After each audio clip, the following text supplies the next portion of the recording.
Ang relo ni PBBM na naging controversial dahil sabi ni VP President Sara, hindi raw binigay ni Presidente Marcos nang hingin ng isang kadete na gumagraduate sa PMA para maging souvenir.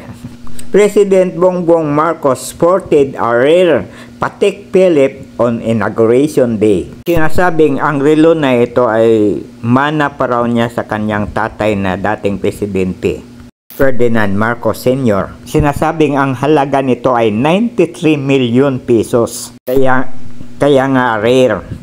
Pero dahil sa mana, higit pa sa 93 million ang halaga niyan bilang sentimental value. Ito namang isa ay IWC Schaffhausen na madalas niyang isuot dahil mura-mura, mga 300,000 na lang ngayon. Pero mayroon din ganyang kalahating milyon. Balang araw, pag hindi na siya presidente, ilalagay yan sa National Museum. Kaya may historical value yan.